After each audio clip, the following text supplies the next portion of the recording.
Hi everyone, वीरा classes में आप सभी का स्वागत है। तो हिंदी के क्वेश्चन कर रहे थे हम, उसके आगे बढ़ते हैं। और इसे ये वाले क्वेश्चन जो है सारे के सारे एग्जाम में पूछे जा चुके हैं यूपी के। तो ठीक है, स्टार्ट करते हैं। वीडियो अच्छा लगे तो एक लाइक, चैनल को सब्सक्राइब जरूर कर लीजिए। बढ़ते हैं। अधोलिखित में से शुद्ध वर्तनी वाला शब्द बताना है आपको। अधोलिखित में से शुद्ध वर्तनी वाला शब्द बताना है। तो यहाँ पर है रचयिता, अनुगृहित, आहार, सृष्टा। तो यहाँ पर सही कौन सा है, वीडियो को पॉज करें और अपना राइट आंसर जरूर दें। तो यहाँ पर राइट आंसर हो जाएगा रचयिता। ठीक है, रचयिता जो है शुद्ध शब्द है यहाँ पर। अनुगृहित में क्या है, ये जो यहाँ पर रा लगा हुआ है उस तरीके से लगेगा। आहार में यहाँ पर आहार होता है। ठीक है, सृष्टा में ये वाला शा आता है, ये इस तरीके का। ठीक है, तो ये यहाँ पर क्या होगा, ए सही है। सही विलोम बताना है। चिरंतन का सही विलोम क्या है, नस्वर, अचिंतन, अचर, अचेतन। तो चिरंतन का यहाँ पर राइट आंसर हो जाएगा नस्वर। ठीक है, चिरंतन का यहाँ पर विलोम क्या होगा, नस्वर। अगला क्वेश्चन है, उच्छिष्ट का शुद्ध संधि विच्छेद क्या है। उच्छिष्ट का शुद्ध संधि विच्छेद क्या है, तो यहाँ पर राइट आंसर क्या होगा, बी। ठीक है, उत्तधन शिष्ट। उत्तधन, ये जो हलंत लगा है ना, हलंत है ये, इसे हलंत बोलते हैं। तो ये राइट आंसर हो जाएगा उत्तधन शिष्ट, उच्छिष्ट का। अगला क्वेश्चन है, आग का पर्यायवाची शब्द नहीं है। क्वेश्चन अच्छे से पढ़ लीजिए, क्योंकि कभी कभी क्या होता है ना, क्वेश्चन को ध्यान से नहीं पढ़ते हैं तो गलत हो जाता है। तो आग का पर्यायवाची शब्द नहीं है, अनल, पावक, व्योम, किशाणु। तो इसका राइट आंसर क्या हो जाएगा, व्योम। ठीक है, तो व्योम जो है आग का पर्यायवाची शब्द नहीं है। बाकी आग, पावक, अनल, किशाणु ये सभी क्या है, जो है आग के पर्यायवाची है। अगला क्वेश्चन है, निम्नलिखित में से कौन सा रात्रि का पर्यायवाची नहीं है। ठीक है, रजनी, विभावरी, समीर, निशी। कौन सा रात्रि का पर्यायवाची शब्द नहीं है, तो समीर जो है वो पवन यानी हवा का है, और बाकी सभी जो है रात्रि के हैं, रजनी, विभावरी और निशी। मृगेंद्र का पर्यायवाची शब्द कौन सा है, यहाँ पर पूछा है मृगेंद्र का पर्यायवाची। शार्दुल, अही, हिरण, कोरंग। तो मृगेंद्र का पर्यायवाची शब्द कौन सा है यहाँ पर, शार्दुल। ठीक है, शार्दुल। नेक्स्ट क्वेश्चन है, यहाँ पर आपको अशुद्ध बताना है। कौन सा व्याकरण जो है, व्याकरण की दृष्टि से अशुद्ध वाक्य आपको बताना है। वह दंड देने के योग्य है। 4 विद्यार्थी नकल करते हुए पकड़े गए। मैंने यह पुस्तक पढ़ी, उन्होंने अभी अभी खाना खाया। तो यहाँ पर क्या राइट आंसर हो जाएगा, तो ए इसका राइट आंसर है, वह दंड देने के योग्य है। अगला क्वेश्चन है, निम्नलिखित में से शुद्ध वाक्य बताना है। यहाँ पर इसमें से ऊपर वाला आपने देखा हुआ, इसमें अशुद्ध पूछा था, तो अशुद्ध में कौन सा है। ठीक है, और यहाँ पर पूछा गया है शुद्ध वाक्य बताना है। तो निम्नलिखित में से वाक्य कौन सा शुद्ध है, मैं सारी रात भर जागता रहा, मैं पूरी रात भर जागता रहा, मैं सारी रात जागता रहा, मैं पूरी रात जागता रहा।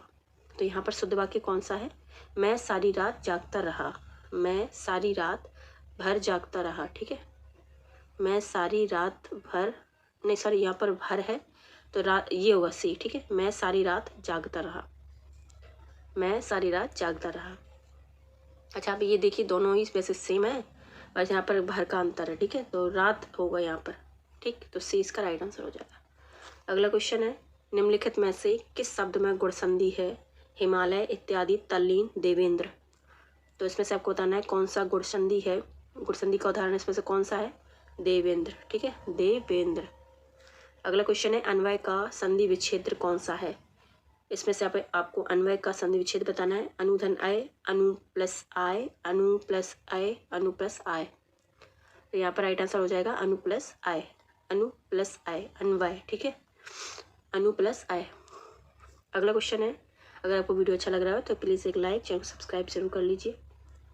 कलेजे पर सांप लौटना मुहावरा का क्या अर्थ है, दुखी होना, ईर्ष्या से जलन उठना, दुश्मनी निकालना, दीनता प्रकट करना। कलेजे पर सांप लौटने का सही अर्थ क्या है, ईर्ष्या से जल उठना। ठीक है, कलेजे पर सांप लौटना होता है ईर्ष्या से जल उठना। नेक्स्ट क्वेश्चन है, स्थावर का विलोम क्या है, संचल, चंचल, चेतन, जंगम। स्थावर का विलोम शब्द क्या है, तो इसका होगा जंगम। ठीक है, जंगम राइट आंसर होगा। अगला क्वेश्चन है, यहाँ पर आपको शुद्ध शब्द बताना है। कौन सा शुद्ध है, कुमुदनी, कुमुदनी, कुमुदनी, और यहाँ पर भी कुमुदनी है। ठीक है, तो आपको राइट आंसर बताना है कौन सा सही है। तो यहाँ पर राइट आंसर होगा कुमुदिनी। ठीक है, कुमुदिनी। वैसे ये और ये सेम ही लिखा हुआ है, तो इसमें से आप कंफ्यूज मत होइए, ये दोनों ही सही है यहाँ पर। ठीक है, कुमुदिनी। अगला क्वेश्चन है, सिर से पानी गुजर जाना।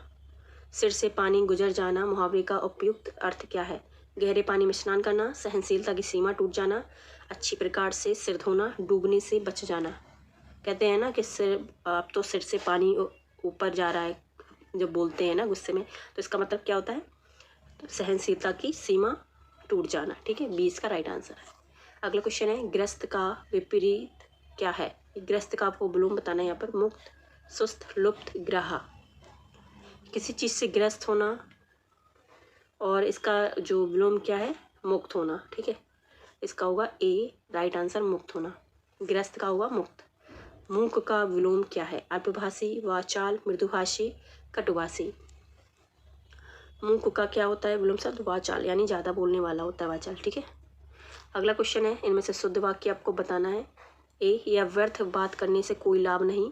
संपूर्ण देश भर में निराशा छा गई। भाई ने भाई के साथ सलाह की, कृपया पत्रोत्तर शीघ्र दें। पत्रोत्तर का मतलब होता है पत्र का उत्तर शीघ्र दें।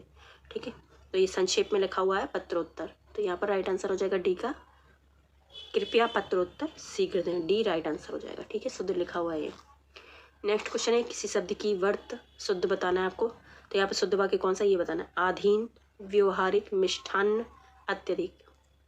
तो शुद्ध यहाँ पर कौन सा सही हो जाएगा? अत्यधिक। ठीक है, मिष्ठान्न नहीं होता है यहाँ पर। ठीक है, मिष्ठान्न होता है। व्यावहारिक होता है यहाँ पे, एक और व्याव हो जाता, आधीन नहीं होता है, अधीन होता है। ठीक है, अगला क्वेश्चन है, निम्नलिखित में से कौन सा किरण का पर्यायवाची शब्द नहीं है? ठीक है, किरण का पर्यायवाची शब्द कौन सा नहीं है? मरीचि, रश्मि, पुष्कर, दीप्ति।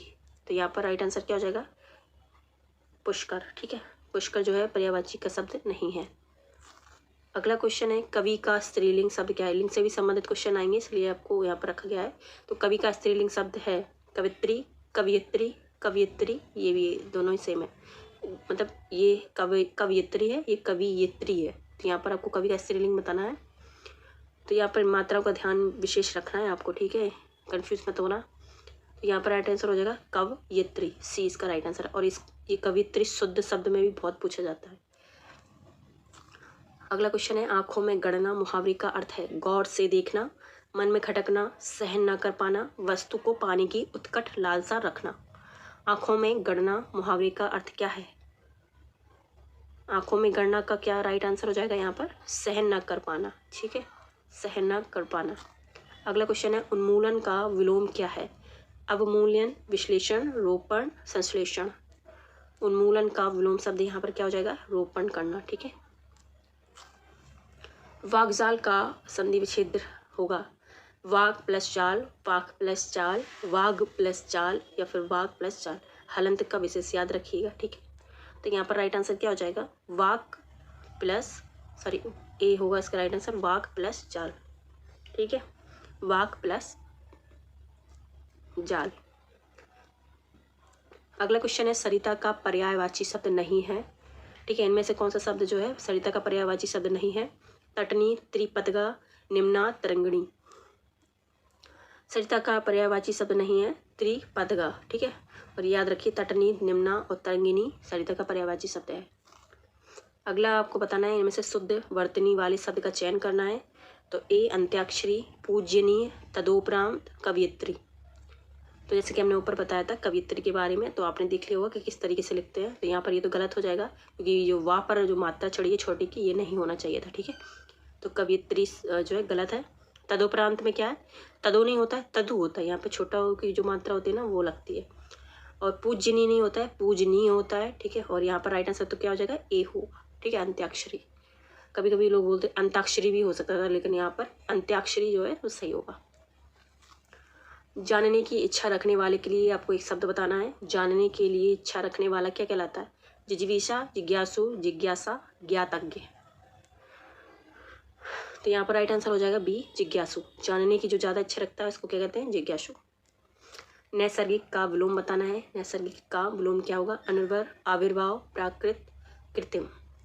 तो यहाँ पर राइट आंसर क्या हो जाएगा? नैसर्गिक का कृत्रिम, डी राइट आंसर। शुद्ध वर्तनी बतानी है। अधिकारिक, आधिकारिक, अधिकारक, अधिकारिक। तो यहाँ पर एक वर्त शुद्ध वर्तनी आपको बतानी है, कौन सा राइट आंसर हो जाएगा? तो यहाँ पर राइट आंसर होगा आधिकारिक, आधिकारिक। ठीक है, ये होगा इसका राइट आंसर। आपको बताना है अगला क्वेश्चन, वह कवि जो तत्काल कविता करे उसको क्या कहते हैं? वह कवि जो तत्काल कविता करे, सुकवि, रस सिद्ध कवि, महाकवि, आशु कवि। तो जो कविता तुरंत कर देता है उसको कहते हैं आशु कवि। ठीक है, अगला क्वेश्चन है, वसुधा का पर्यायवाची शब्द क्या है? वसुधा का पर्यायवाची शब्द बताना है, विपुला, सरवरी, धेनुका, पायस्वनी। ठीक है, तो वसुधा का यहाँ पर राइट आंसर क्या हो जाएगा? विपुला, विपुला। ठीक है, अगला क्वेश्चन है, चंद्रहास का पर्यायवाची शब्द कौन सा है? तीर, तलवार, भाला, धनुष्वान। चंद्रहास का राइट आंसर बताना है, इसमें से कौन सा है? तो तलवार। ठीक है, बी। सब कुछ जानने वाले के लिए एक शब्द बताना है, जो सब कुछ जानता है उसको क्या कहते हैं एक शब्द में? ज्ञानी, महाज्ञानी, सर्वज्ञ, जानकार।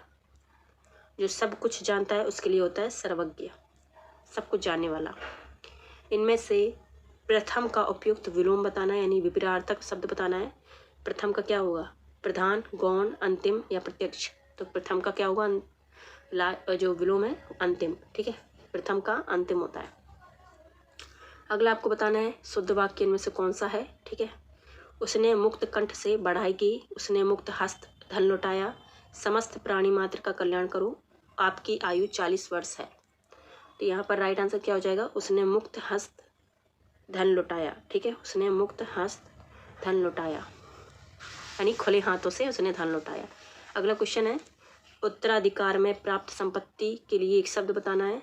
जो उत्तराधिकार में सब संपत्ति मिलती है, जो प्राप्त होती है, वो आपको बताना है। धरोहर, रिक्त, परीक्षा, उत्तराधिकृत। तो उत्तराधिकार में प्राप्त संपत्ति को क्या कहते हैं? रिक्त।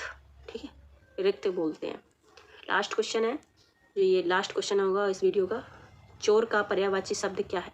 खनक, उदक, धूसर, परिसंपत्ति। चोर का पर्यायवाची शब्द क्या है? खनक। ठीक है, तो ये इसका राइट आंसर है।